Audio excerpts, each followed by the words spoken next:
Grastika. Ada apa, Pak? Saya baru melihat laporan keuangan kita minggu ini mencapai 5 miliar. Kamu kemanain uang sebanyak ini, Tika? Saya tidak tahu, Pak. Saya tidak pernah mengurus uang 5M itu. Kamu tidak mengurus bagaimana? Uang ini saya serahkan ke kamu bulan lalu untuk pembayaran nota pembelanjaan kita, Tika. Saya tidak tahu, Pak. Mungkin itu bendahara lain yang mengurusnya. Saya tidak tahu. Bendahara lain? Tika. Jelas, Tika. Nama kamu yang menandatangani pengeluaran kita minggu ini, Tika. Saya rasa mungkin ada yang menjebak saya, Pak. Saya tidak merasa mengambil uang 5M itu. Alasan yang terlalu bodoh. Siapa sih yang mau ngejebak kamu di sini? Rani. Dia bahkan nggak kenal sama kamu. Dia pegawai baru, Tika. Kan, Pak? Mana saya tahu? Saya kan tidak tahu menau. Mana saya tahu. Bodoh sekali jawaban kamu. Jujur, Tika. Nggak cuma itu. Saya bahkan ngelihat foto liburan kamu bersama keluarga kamu ke luar negeri. Uang dari mana kamu, Tika? Pak, sabar ya. Liburan itu saya menggunakan uang pribadi saya, uang hasil jeripaya saya. Jadi jangan menuduh saya sembarangan. Emangnya ya, Pak? berapa sih gaji kamu? Kamu pegawai baru, Tika, dan gaji kamu baru belum mencukupi 5 miliar. Gaji saya baru saya liburan, Pak, bukan kayak 1 bulan. Sok kaya sekali kamu ya ternyata. Udah, Tika, kita main cara bersih aja sih.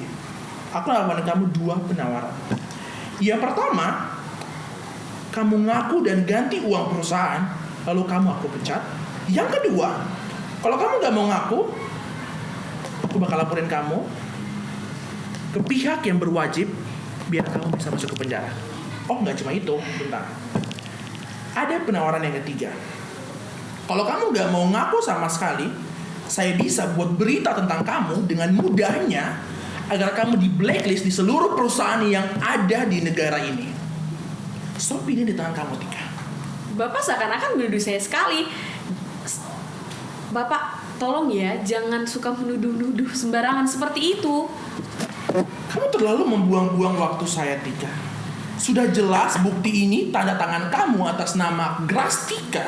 Tidak ada pegawai lain atas nama kamu, dan tidak ada yang, bahkan nggak ada kerjaan pun meniru tanda tangan kamu. It's not funny, Tika. Oke, Bapak punya bukti lain apa yang bisa menunjukkan bahwa saya memang benar-benar korupsi uang itu? Kamu nantangin saya. Oke. Coba mana saya lihat, Pak. Bapak jangan asal menuduh saja. Minggu lalu, saya mencari tahu pengeluaran rekening kamu 5 miliar untuk membayar rumah sakit. Kamu liburan terus ke rumah sakit, kamu ngapain, Tika? Oke, Pak, oke. Saya akan mengakui kesalahan saya. Saya menggunakan uang 5M itu untuk membiayai rumah sakit adik saya. Saya memang tidak tahu lagi saya akan mendapatkan uang dari mana lagi. Jadi saya mengambil uang 5M itu. Tapi saya janji saya akan menggantikannya secepatnya. Ini bukan perihal hal yang sejuta-juta, Tika. Ini 5M. Perusahaan kita bahkan rugi, Tika. Ditambah lagi pandemi ini. Kamu gak punya otak? Hah? Iya, Pak, saya akan menggantinya. Saya gak mau tahu 3 hari dari sekarang uang perusahaan sudah harus balik. Kalau enggak, siap-siap aja sama sih kalau kamu terima. Baik, Pak.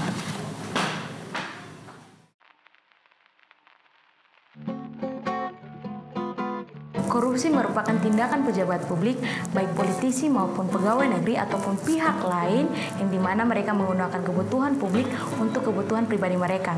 Tercatat terdapat 1.486 kasus yang terjadi di antara tahun 2020 ke tahun 2021. Namun pada tahun 2021, Indonesia mengalami peningkatan pada skala persepsi korupsi. Dari skala 0 sampai 100, Indonesia berada pada skala ke-38. Yang dimana pada tahun 2020, Indonesia berada di bawah satu tingkat, yaitu pada tingkat 37. Saya sebagai kaum muda tidak terlalu memperdulikan tentang masalah korupsi yang terjadi di negara ini. Masalah korupsi yang terjadi sudah mempunyai pihak yang berwenang untuk mengatasinya. Jadi itu bukan urusan saya untuk mengatasi masalah korupsi. Korupsi itu juga bukan korupsi dari uang saya. Dan kita melihat dari bertahun-tahun lalu, korupsi ini sudah terjadi dan kedepannya akan mendarah daging dan menjadi budaya di dalam negara kita. Korupsi memiliki banyak dampak negatif, terutama dapat merusak moral generasi kaum muda. Dalam masyarakat, korupsi telah menjadi makanan sehari-hari, sehingga generasi muda menganggap bahwa korupsi menjadi hal yang biasa. Dan dalam perkembangannya, generasi muda memiliki sifat yang tidak jujur dan juga tidak bertanggung jawab. 3 hal dari dampak negatif korupsi. Yang pertama, ialah menurunkan tingkat kebahagiaan masyarakat di suatu negara. Yang kedua, meningkatkan kemiskinan. Dan yang ketiga, melambat pertumbuhan ekonomi dalam suatu negara. Melihat fenomena tindak korupsi yang kian hari kian meningkat, saya sebagai kaum muda turut prihatin.